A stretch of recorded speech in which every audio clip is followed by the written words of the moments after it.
ఏది అయినా ట్రై చెయ్యి ఆచి చికెన్ మసాలా. కాళేశ్వరం పునరుద్ధరణలో రాష్ట్ర ప్రభుత్వం విఫలమైందంటూ తెలంగాణ రాష్ట్ర బీజేపీ చీఫ్ రామచంద్రరావు ఆరోపించారు. దీనిపై సీఎం రేవంత్ రెడ్డికి ఆయన బహిరంగ లేఖ రాశారు.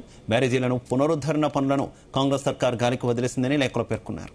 ఎన్డీఎస్ఏ సిఫార్సులను సకాలంలో అమలు చేయకపోవడం వల్లే రైతులకు ఈ దుస్థితి వచ్చిందన్నారు.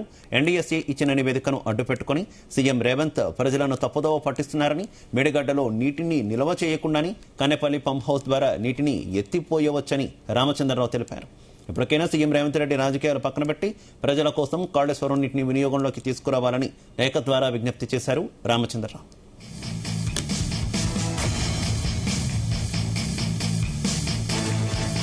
ఇదే అంశానికి సంబంధించి మరింత సమాచారం మా కరెస్పాండెంట్ వేణుగోపాల్ అందిస్తారు.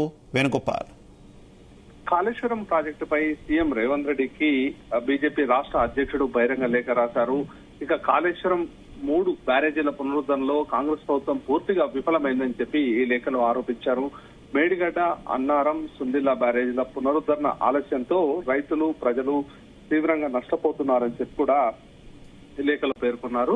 ఇక ఎన్డీఎస్ఏ సిఫార్సులను సకాలంలో అమలు చేయకపోవడంతో ఇది ప్రభుత్వ వైఫల్యం కాదా అని చెప్పి నిలదీయడం జరిగింది.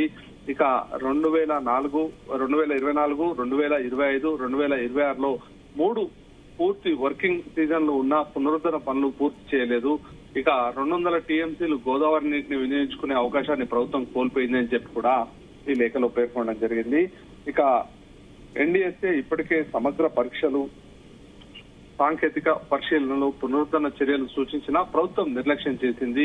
ఇక జల్ శక్తి మంత్రిత్వ శాఖ ఏర్పాటు చేసిన కమిటీ కేవలం సాంకేతిక మార్గదర్శకత్వానికేనని, అమలు బాధ్యత మాత్రం రాష్ట్ర ప్రభుత్వాన్ని అని చెప్పి కూడా చెప్పారు. ఇక ఎన్డీఎస్ఏ కమిటీపై బాధ్యత నెట్టడం ద్వారా సీఎం తన బాధ్యత నుండి తప్పించుకునే ప్రయత్నం చేస్తున్నారు. మేడిగడ్డలో గేట్లు తెరిచి ఉంచిన కన్నెపల్లి పంప్ హౌస్ ద్వారా నీటిని ఎత్తిపోతే అవకాశం ఉందని చెప్పి నిపుణులు అభిప్రాయం వ్యక్తం చేస్తున్నారు. ఇక అన్నారం, సుందిల్లా బ్యారేజ్లకు తక్కువ నష్టం జరిగిందని, వాటిని ముందే పునరుద్ధరిస్తే ఉత్తర తెలంగాణకు నీరు అందేది అని చెప్పి కూడా ఈ లేఖలో పేర్కొన్నారు. దాదాపు 20-25 లక్షల ఎకరాల సాగునీరు హైదరాబాద్ తో పాటు ఉత్తర తెలంగాణకు సాగునీరు అందించే అవకాశం కోల్పోయింది. ఇక విజిలెన్స్ కమిటీ నివేదికను వెంటనే బహిర్గతం చేయాలని చెప్పి కూడా డిమాండ్ చేశారు. ఇక విజిలెన్స్ నివేదికలో సూచించిన వారిపై పూర్తి స్థాయిలో చర్యలు తీసుకోవాలి. ఇక జస్టిస్ పిసి ఘోష్ కమిషన్ నివేదిక విషయంలో ప్రభుత్వం హైకోర్టులో సమర్థవంతంగా వాదించలేదు. ఇక బీఆర్ఎస్ పెద్దలను కాపాడేందుకే కాంగ్రెస్ ప్రభుత్వం చర్యలు తీసుకోవడం లేదు అని చెప్పి కూడా ఈ లేఖలో పేర్కొన్నారు. ఇక సిబిఐ విచారణకు కేవలం 3 బ్యారేజీల అంశానికే పరిమితమైన టర్మ్స్ ఆఫ్ రెఫరెన్స్ ఇచ్చారు. ఇక మరోవైపు 1,30,000 కోట్లతో కాళేశ్వరం ప్రాజెక్టు మొత్తంపై విచారణ ఎందుకు వెనుకాడుతున్నారు అని చెప్పి కూడా ఈ లేఖలో పేర్కొన్నారు. ఇక పంప్ హౌజ్లు, కాల్వలు, టన్నెళ్లు, రిజర్వాయర్లు సహా మొత్తం ప్రాజెక్టుపై సిబిఐ విచారణ జరిపించాలి అని చెప్పి కూడా డిమాండ్ చేశారు. ఇక కాంగ్రెస్ ప్రభుత్వం రాజకీయాలు చేస్తుందని, ప్రజలు ప్రయోజనాల కంటే కూడా రాజకీయాలకే ప్రాధాన్యత ఇస్తోంది.